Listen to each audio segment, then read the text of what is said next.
নেতৃত্বে ফর্ম ভরবে। আর প্রতিবাদ ওরা আমাদের জন্যই করছে।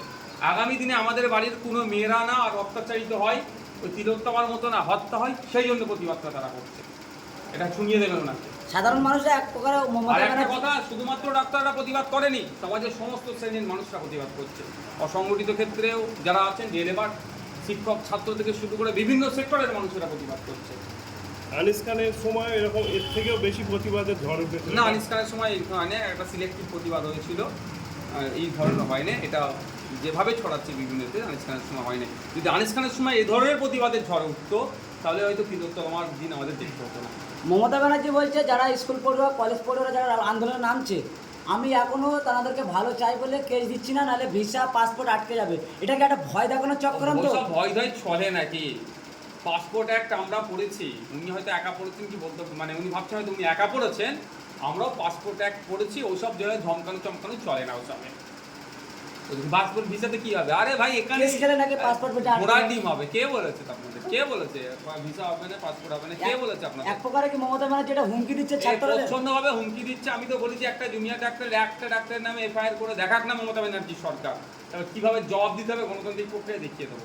অভিষেক ব্যানার্জি বলছে বিহার, উত্তরপ্রদেশ এরকম 4টে রাজ্য আছে, সেখানকার মুখ্যমন্ত্রীর পদত্যাগ চাইবে, তারা বাংলার মুখ্যমন্ত্রীর পদত্যাগ চাইবে।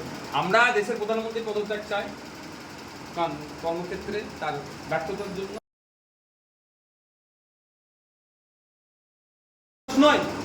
আমরা প্রতিবাদ জানাতে পারি, কিন্তু আমরা ভোট দিয়ে তার অসমের মুখ্যমন্ত্রীকে নির্বাচিত করিনি যে আমরা অসমের মুখ্যমন্ত্রী পদত্যাগ চাইবো।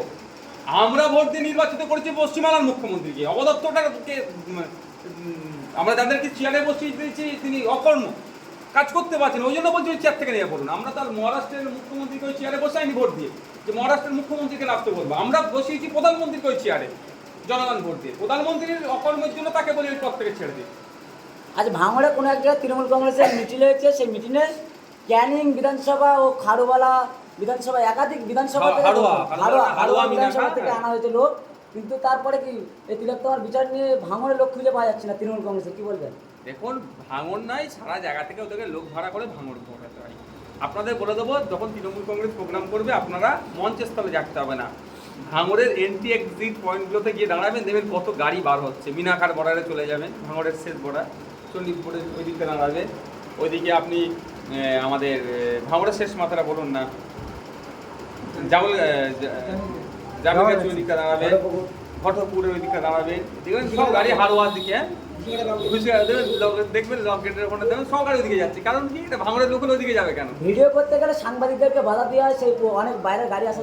এইটা তো নতুন কিছু ব্যাপার না, এটা বিভিন্ন জায়গা থেকে লোক ভর্তি করে দিয়েছে, ভাঙড়কে চমকাতে চেষ্টা করে। ভাঙড়ের মানুষ তৃণমূলকে প্রত্যাখ্যান করেছে, করবে।